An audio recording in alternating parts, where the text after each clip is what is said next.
வீட்டில் கணவனாகவும் ஃபேஸ்புக்கில் காதலனாகவும் மாறி அந்நியனாக மனைவியை வேவு பார்த்திருக்கிறார் கணவர். சமூக வலைதளத்தால் சிதைந்த குடும்பத்தை பற்றி விவரிக்கிறது இந்த செய்தி தொகுப்பு. ரேவதி ஒரு குடும்ப பெண்மணி.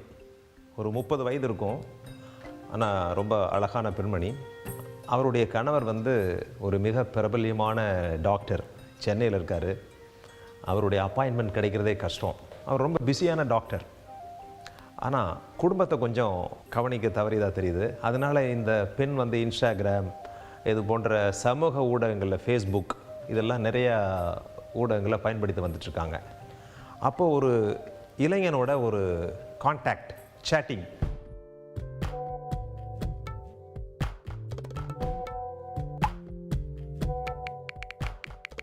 ரேவதி என்ன சொல்லுது, ஒரு நாள் இது மாதிரி இப்போல்லாம் என்னுடைய கணவர் என்னை அதிகமாக கண்டுகொள்வதில்லை அப்படின்னு சொல்லி ஒரு மெசேஜ் போடுது. இதை வச்சுட்டு அந்த ஃபேஸ்புக் ஆண் நண்பர் வளைவருகிறார்.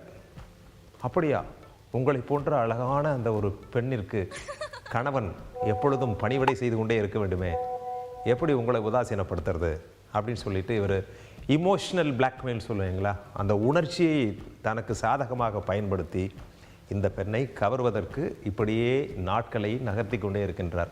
இப்படியே நட்பு பெரிதாக விரிந்து அவர்கள் ஒன்றாக சந்திக்கின்ற அளவிற்கு சென்று விட்டது. அந்த ஆண் நண்பர் சொல்கிறாரு, நம்ம கோவாவுக்கு போவோம் நெக்ஸ்ட் வீக், அடுத்த வாரம் போவோம் அப்படின்னு சொல்லிட்டு சொல்கிறாரு. கோவாவுக்கு போகிறாங்க. இந்த பெண்மணி ரேவதி என்ன சொல்லுது கணவர்கிட்ட, என்னுடைய ஃப்ரெண்ட்ஸ் அங்கே எல்லாம் அசம்பிள் ஆகிறோம், நாங்கள் கிளாஸ்மேட்ஸு அப்படின்னு சொல்லி ஃபோட்டோலாம் அனுப்பிச்சிட்டு நாங்கள் அங்கே போகிறோம். புருஷன் ஓகே அப்படின்னு சொல்லிடுறார். சரி, கோவாவில் ஒரு நாளை மறுநாள் நம்ம 6 மணிக்கு இந்த இடத்துல சந்திப்போம் அப்படின்னு சொல்கிறாங்க. இந்த பெண்மணியும் டாக்டரோட ஒய்ஃபும் ஒரு படித்த பெண்மணிங்கிறதுனால இவங்களும் தனியாக அந்த கோவாவுக்கு ஃப்ளைட்டில் போகிறாங்க. ஹோட்டலில் 6 மணிக்கு மீட் பண்ணலான்னு பிளான்.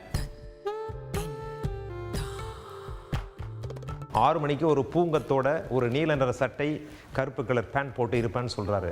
யார்? அந்த ஃபேஸ்புக் ஆண் நண்பர். இந்த பெண்ணும் அப்படியே ஒரு எதிர்பார்த்துட்டே இருந்துச்சு. அந்த கடைசியாக அந்த பெண்ணிற்கு அந்த நபரை பார்த்தோன்னே பேர் எதிர்ச்சி. எப்படி, அது யார்? அந்த பூங்கொத்து, ப்ளூ கலர் ஷர்ட், கருப்பு கலர் பேண்ட், இது யாருன்னு கேட்டால் அது அவனுடைய கணவன், அந்த ஆசை கணவன், மருத்துவரே அங்கே நிற்கிறார்.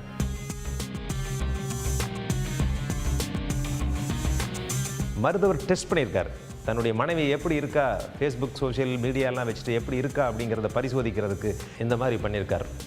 அப்புறம் பிரச்சனை, 2 பேர்த்துக்கும் மனம் ஸ்தாபம்.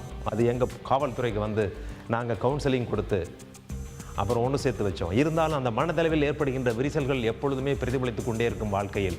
எனவே கவனமாக இருக்க வேண்டும். இந்த சமூக ஊடகங்களை பயன்படுத்துகின்ற பொழுது நம்மை காம வலையில், கவர்ச்சி வலையில் பின்னுவதற்கு எவ்வளவோ வேலை இல்லாதவர்கள் முயற்சி செய்வார்கள். அதில் கவனமாக இருக்க வேண்டும்.